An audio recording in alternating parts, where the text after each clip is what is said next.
Hey guys, Knife Detector here. Oh, by the way, if you're new to the channel, we talk about knives here, mostly traditional knives. You like sharp things and doing some DIY projects, then this is the channel for you. Please like and subscribe. Go ahead and do it now. You're gonna like it. I just have that feeling.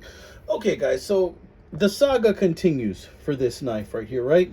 And I told you in the video I made yesterday or the day before, depending on when this video airs, that I have just had it with this knife. And just to recap, you know, noticing little errors like that, where the bolsters aren't even, having the bone covers come off to the point where they were almost completely off the pins and I had to glue them on, kind of like repainting a chip that happened, and then the broken spring, which just didn't spring anymore. That was the last straw. And then all of the play and the scraping and the centering, honestly, that was the last straw. And even though I paid 50 bucks for this knife, this was some kind of a second chance, second cut, some kind of deal somebody bought, probably on bulk from Bear & Son or something like that. And I love Bear & Son knives. I really do. In fact, I have a couple more that I'm going to show you in upcoming weeks. This one was so pretty to me, but they conveniently left out a lot of the bad features on this thing, right? Features that are hard to see just on eBay pictures. And that eBay seller was selling a bunch of these things.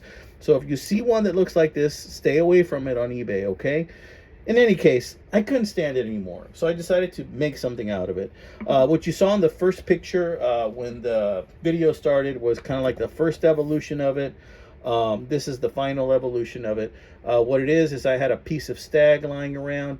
And to be honest with you, I like to do things with my hands whenever I'm feeling stressed out. And I have two jobs, and both my jobs are extremely stressful right now.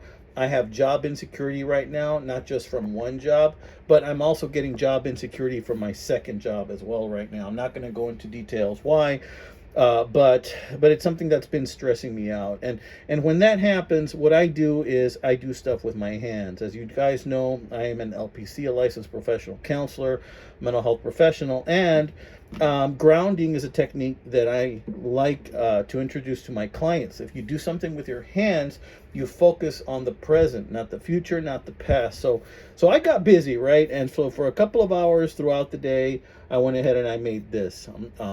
This is the final product. I had to do a little bit of massaging, and I even had enough left over to make this little keychain. Originally, this kind of like shot out of here in some weird way, but that was before a lot of sanding, and this was longer and it curved to the left. And I wanted to cut a little bit of it off just to give it a little bit more of a straight look, but it feels real good. You can get 3 fingers in it right here, and then cut whatever you need to cut. It's pretty solid. I use some epoxy to hold it in place. I got a washer to kind of use in there as a guard. And this blade, like I said before, the blade is great. I have no issues with the blade. But the rest of this, I called it a POS because that's what it is. I suppose we almost have a little bit of POS in our lives, right? So yeah, went ahead and I did that. I wanted to show it to you guys. So this is going to be a super quick video. And just to let you know, if you ever are feeling down, you got a lot on your mind, go do something with your hands. Build something, make something out from wood, a craft of some kind, whittle yourself something, go out there, work in the yard, get your hands dirty. Those are the types of things that you got to do if you want to maintain your mental health. In my case, I decided to do this. So let me know what you think. I did this little quick keychain right here. You guys know I love this kind of thing. This also can be used for self-defense applications if you truly so wanted. But check out my little knife. What do you think? It's pretty sturdy. I'm going to use it probably in the kitchen table just to cut up some hamburgers and steak whenever I get a chance. And guess what?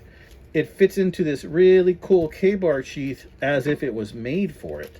I just happen to have this K-bar sheath lying around, and it just fits it like it was made for it. So that's pretty cool. I can have that, wear that tomorrow if I want to. All right, guys, it's been another quick one by the Knife Detector. I just wanted to let you know the progress of that little project. Let me know what you think, guys. Let me know what you think.